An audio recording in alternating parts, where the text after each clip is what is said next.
50,000 টাকা কিস্তি নিয়েছিলেন একটি এনজিও থেকে। তার অধিকাংশই শোধ করা হয়েছে।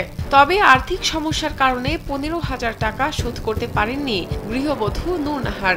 গেল শনিবার সকালে বাড়িতে এসে কিস্তির টাকার জন্য চাপ দিতে থাকেন এনজিও কর্মীরা। পরে টাকা দিতে না পারায় বাকবিতণ্ডায় জড়িয়ে পড়ে দুই পক্ষ।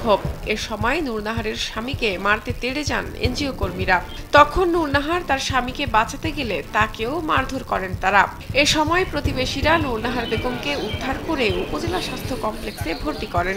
এমনই ঘটনা ঘটেছে বরিশালের বাকেরগঞ্জ উপজেলার ভরপাশা ইউনিয়নের কৃষ্ণকাঠি গ্রামে।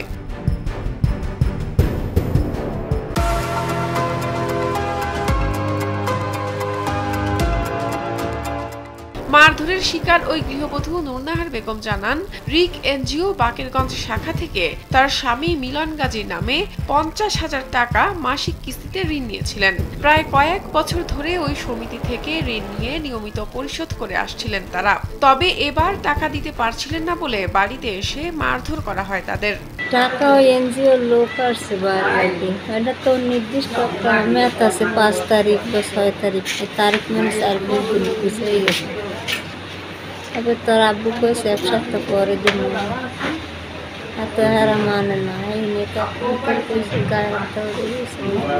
এ বিষয়ে জানতেই রিক এনজিওর বাকেরগঞ্জ শাখার অফিসে গিয়ে বন্ধ পাওয়া যায়।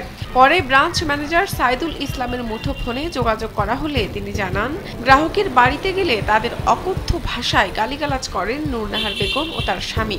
এক পর্যায়ে তাদের সাথে কথা কাটাকাটি হয়, মারামারির কোনো ঘটনা ঘটেনি।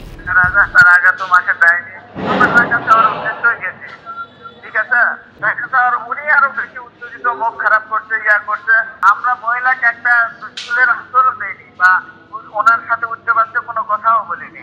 বাকেরগঞ্জ থানার ভারপ্রাপ্ত কর্মকর্তা মোহাম্মদ শফিকুল ইসলাম জানান, এনজিও কর্মীর হাতে এক নারী গ্রাহককে মারধরের কথা শুনেছেন।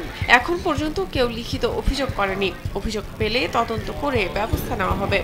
একজন এনজিও কর্মী এবং গ্রাহকের মধ্যে বিরোধের কথা শুনেছি, কিস্তি ইনস্টলমেন্ট টাকা দেয়া নেয়া বিষয় নিয়ে। কোনো অভিযোগ এখনো পাওয়া যায়নি।